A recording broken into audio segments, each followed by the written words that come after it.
Bonjour, bienvenue pour ce nouvel épisode de Test Inside. Nous sommes à l'épisode 8. La dernière fois on a parlé de Starship, donc si vous ne l'avez pas vu, allez-y dès maintenant parce qu'il y a un lien un petit peu avec cette vidéo. Aujourd'hui on parle de Starlink, le réseau internet du futur, du moins la connexion du futur. Mais déjà, c'est quoi Starlink? SpaceX a un objectif, c'est d'envoyer plus de 12 000 satellites d'ici 2025. Starlink proposera un réseau internet quasiment identique à la fibre, mais avec un ping un petit peu plus élevé. Néanmoins, ce ping sera environ de 20 millisecondes, ce qui est vraiment très acceptable pour jouer à des jeux vidéo. Pourquoi Starlink et pas la fibre? Parce que Starlink sera disponible de partout. L'objectif, zéro zone blanche, c'est-à-dire que je peux aller à la campagne et avoir ma petite box Starlink et je peux avoir du réseau. De plus, vous savez très bien, en France, la fibre met beaucoup de temps à arriver et c'est même des travaux très onéreux. Alors que sur du développement Starlink, ce sont des satellites, du coup moins d'infrastructures à installer au sol. Mais faisons un point un petit peu précis. Mais comment marche un satellite Starlink ? Le satellite est équipé de propulseurs à effet Hall, donc des moteurs qui utilisent l'énergie fournie par les panneaux solaires. Ces derniers produisent ainsi une poussée en expulsant du krypton. Ce gaz remplace le xénon qui est habituellement utilisé car il est moins coûteux mais au prix d'un rendement plus faible.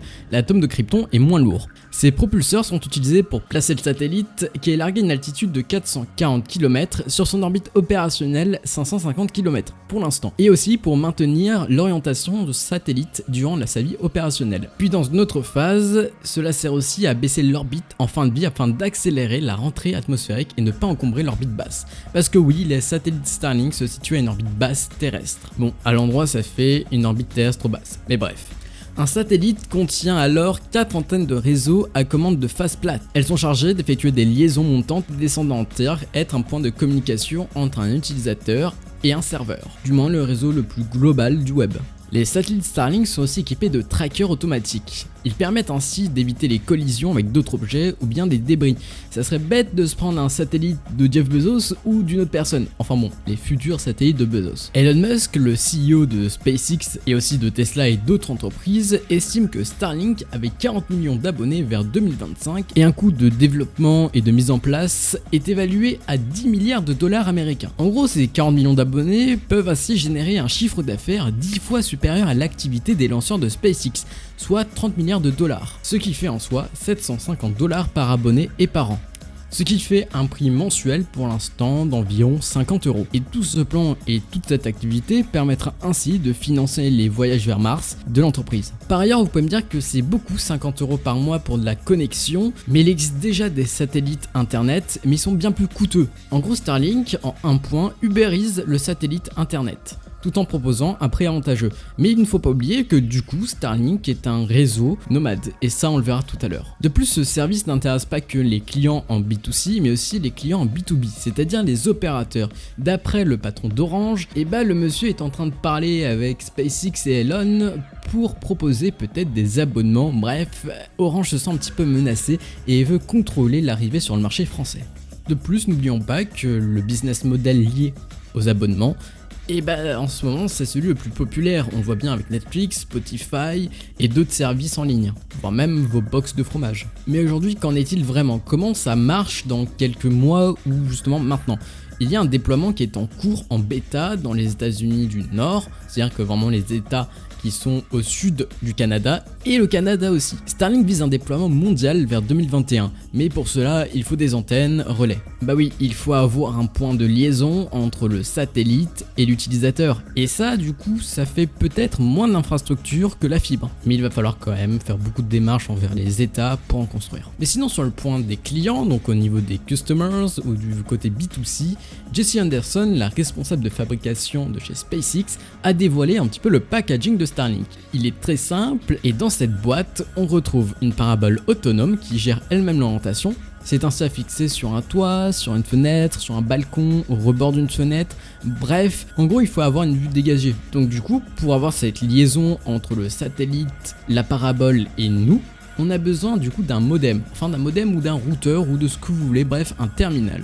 Ce terminal est assez simple, esthétique. Moi personnellement je l'aime bien et il va sur des fréquences de plus de 5 GHz, donc c'est sympa pour diffuser du Wi-Fi. Ce qui est avantageux avec cette box, c'est que tout est déjà branché, zéro souci. Les équipes qui s'occupent de Starlink ont vraiment envie de déployer Starlink mais d'une façon très efficace, peut-être quelque chose de simple, accessible à tout le monde, que ce soit des personnes âgées ou des jeunes. ou des personnes qui n'ont pas forcément la vibes internet autour d'eux. Néanmoins, il y a un problème, il existe plusieurs controverses. On va voir le premier, donc en ce qui concerne la santé. Beaucoup de personnes pensent que du coup la 5G et aussi Starlink, même si c'est pas forcément lié à 100%, pourrait causer des dommages sur le corps. Rien n'a été prouvé scientifiquement, mais je veux appeler en vous un bon sens. Elon Musk est un papa. Il a des enfants, il a déjà perdu un enfant et il tient vraiment à ses enfants. Il adore accentuer sur l'éducation. Vous pensez vraiment que ce monsieur va envoyer des satellites qui peuvent mettre en danger la santé de leurs enfants, du coup leur vie, pour se faire de l'argent ? Non, je ne pense pas, parce que tout simplement Elon, quand il entreprend pour ses enfants et pour sa famille. De plus, ces satellites Starlink utilisent pour l'instant des fréquences qu'on retrouve sur certains radars sur Terre, ou bien même des satellites TV plus classiques. Ouais, en fait, ces fréquences sont déjà autour de nous. Néanmoins, on peut arriver sur un autre petit problème, la pollution du ciel. Vous savez, vous avez vu souvent ces petits points qui se suivent dans le ciel et qui sont un petit peu actuellement pas très appréciés des astronomes. Parce que ces messieurs-là et ces dames-là essayent donc d'observer le ciel en train de chercher d'autres points, bref, d'étudier notre système solaire et bien plus. Ces petits points, le problème c'est qu'ils du coup obstruent la vue. C'est pour ça que ces astronomes ont appelé SpaceX et Elon Musk à brider tout cela. C'est ainsi qu'Elon Musk a annoncé que SpaceX allait mettre des visières, ce sont les VisorSat, et ça permet de réduire la luminosité des satellites. Dernièrement, Starlink 9 était constitué aussi à 100% de ces VisorSat. Normalement, tout est ok sur ce point, même si on n'a pas eu encore de retour d'astronomes. Néanmoins, pour nous, on a remarqué autour de la communauté que ces points restaient seulement 4-5 jours, et ensuite on ne voyait plus les satellites. Donc certainement, ces VisorSat font leur taf. Mais il reste un autre problème, ouais, parce que nous on adore les problèmes, c'est les débris. Comment se frayer un chemin pour ne pas se prendre un Starlink? Oui, parce que imaginons si on va sur Mars et qu'on se prend un Starlink, je pense pas que le vaisseau va bien apprécier. Mais ça, c'est là où il va devoir faire un travail autour. Tout le monde va devoir travailler sur comment optimiser la gestion autour de cela. Mais ça, c'est envisageable. Aujourd'hui, le problème qui reste, surtout en France, c'est se dire, oui, on pollue notre planète et maintenant on pollue notre espace.